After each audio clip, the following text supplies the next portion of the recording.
दी arc connect app एक व्याकुलता मुक्त जगह जहां आप जुड़ सकते हैं, शेयर कर सकते हैं और प्रार्थना कर सकते हैं।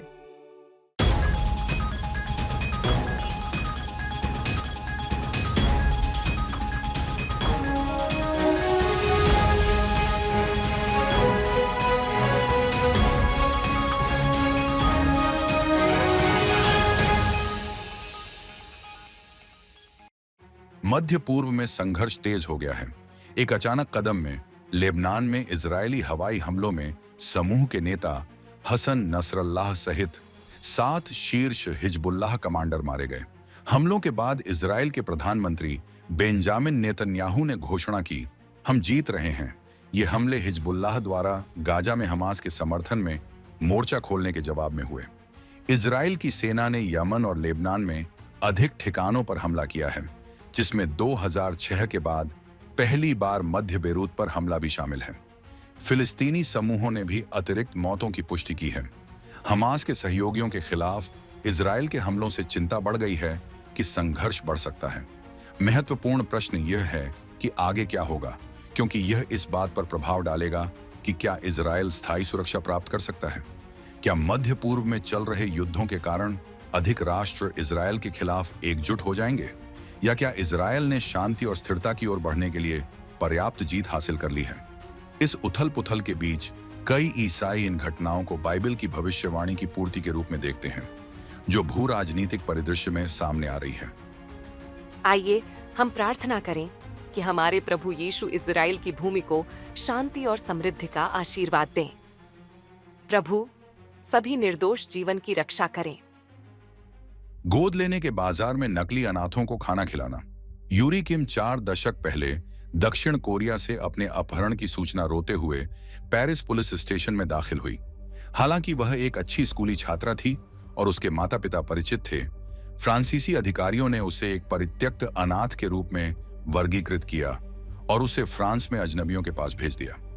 किम ने एक ऐसी प्रणाली का वर्णन किया जिसने सैकड़ों हजारों कोरियाई बच्चों को गोद लेने की सुविधा प्रदान की, जो वास्तव में दुनिया के सबसे बड़े प्रवासी भारतीयों में से एक है, जिनमें से कई अब अपने गोद लेने के बारे में झूठे दस्तावेजों को उजागर कर रहे हैं। जांच से पता चला कि पश्चिमी सरकारों ने अंतर्राष्ट्रीय गोद लेने में बड़े पैमाने पर धोखाधड़ी को नजरअंदाज कर दिया, नैतिक प्रथाओं पर मांग को प्राथमिकता दी। कई बच्चों को संदिग्ध परिस्थितियों में ले जाया गया, जिससे परिवार बिखर गए और इस प्रणाली में भाग लेने वाले देशों के बीच जवाबदेही पर सवाल उठने लगे। नीदरलैंड और स्वीडन जैसे देशों ने दक्षिण कोरिया से गोद लेने पर रोक लगा दी है। संयुक्त राज्य अमेरिका अंतर्राष्ट्रीय गोद लेने में एक प्रमुख खिलाड़ी ने अभी तक अपनी भूमिका को पूरी तरह से संबोधित नहीं किया है, जबकि किम इस बात पर जोर देते हैं कि पश्चिमी सरकारों ने बच्चों के अधिकारों की रक्षा करने के बजाय उन्हें वस्तु बना दिया है। आइए हम धोखाधड़ी से गोद लेने से प्रभावित लोगों के लिए न्याय और उपचार के लिए प्रार्थना करें। ईश्वर सच्चाई को सामने लाए, टूटे हुए परिवारों को सांत्वना दे और कमजोर बच्चों को सुरक्षा दे। आशा की साइकिलें इंटरनेशनल क्रिश्चियन कंसर्न (ICC) की बाइक और बाइबल फिल ईश्वर के वचन को दूरदराज के इलाकों तक पहुंचाती है। प्रचारक धमकियों और उत्पीड़न के प्रयासों को सहते हैं, बाइबल वितरित करते हैं और अलग अलग गांवों में चर्च स्थापित करते हैं। सभाओं की देखभाल करने और सुसमाचार फैलाने के लिए साइकिल का उपयोग करते हैं। हालांकि केन्या एक बहुसंख्यक ईसाई देश है, लेकिन ग्रामीण मुस्लिम क्षेत्रों में ईसाइयों को उत्पीड़न का सामना करना पड़ता है। ICC 10 से अधिक प्रचारकों का समर्थन करता है, उन्हें अपने मंत्रालयों को बढ़ाने के लिए मोटर बाइक और बाइबल प्रदान करता है, जिससे वे अलग अलग समुदायों तक प्रभावी ढंग से पहुंचने में सक्षम होते हैं। मूसा केन्या में एक प्रचारक भारी चुनौतियों के बावजूद सुसमाचार का प्रसार करते हुए मुख्य रूप से मुस्लिम क्षेत्र में कार्य करता है।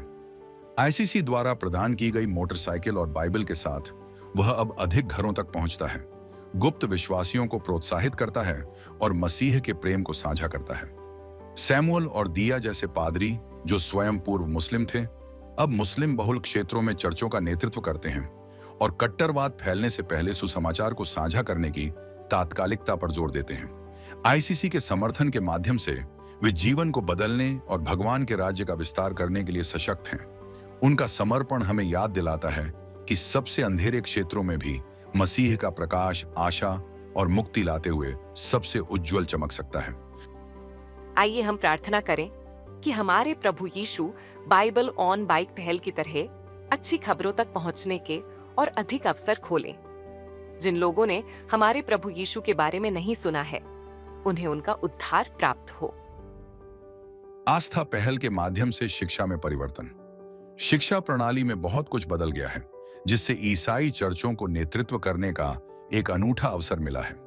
पब्लिक स्कूलों में राजनीतिक तनाव के बीच कई माता पिता बाइबल के विश्व दृष्टिकोण पर आधारित शिक्षा के लिए स्थानीय चर्चों की ओर रुख कर रहे हैं, जिससे छात्रों के लिए एक पोषण वातावरण को बढ़ावा मिल रहा है। पूरे फ्लोरिडा में चर्च स्कूल वाउचर कार्यक्रमों के विस्तार द्वारा समर्थित ईसाई स्कूलों की स्थापना के लिए समय का लाभ उठा रहे हैं। उदाहरण के लिए पादरी मेल्विन एडम्स ने गर्व से विंटर गार्डन क्रिश्चियन अकादमी की शुरुआत की, जिससे उनके समुदाय को ईसा मसीह में अपने विश्वास को गहरा करते हुए छात्रों को शिक्षित करने में मदद मिली। कोवेनेंट जर्नी एकेडमी जैसे नवोन्मेषी कार्यक्रम सूक्ष्म विद्यालयों के लिए मार्ग प्रशस्त कर रहे हैं, जो छोटे समूहों को उच्च गुणवत्ता वाली ईसाई शिक्षा प्रदान कर सकते हैं। चर्चों और सामुदायिक सुविधाओं के समर्थन से ये पहल शैक्षिक अनुभव को बदल रही है और परिवारों को विश्वास आधारित शिक्षा चुनने के लिए सशक्त बना रही है। जैसे जैसे आस्था आधारित शिक्षा की मांग बढ़ रही है, चर्च के नेता मंडलियों को अपने स्वयं के स्कूल शुरू करने पर विचार करने के लिए प्रोत्साहित कर रहे हैं। इस मिशन में शामिल होकर वे बच्चों और परिवारों के उज्जवल भविष्य को आकार देने, आध्यात्मिक विकास और सामुदायिक समर्थन को बढ़ावा देने में मदद कर सकते हैं। साथ मिलकर वे मसीह केंद्रित मूल्यों को स्थापित कर सकते हैं, जिससे यह सुनिश्चित हो सके कि अगली पीढ़ी अपनी शिक्षा के हर पहलू में मसीह के प्रेम और सच्चाई को जानकर बड़ी हो। आइए हम उन चर्चों के लिए ईश्वर को धन्यवाद दें जो अपने समुदाय के बच्चों में ईसा केंद्रित मूल्यों को आत्मसात करने की पहल कर रहे हैं। आइए हम कई और चर्चों के लिए ऐसी पहल करने के लिए प्रार्थना करें। हम इसे रे ऑफ होप क्यों कहते हैं? क्योंकि हमारा मानना है कि प्रार्थना इस अंधेरी दुनिया में आशा की किरण है।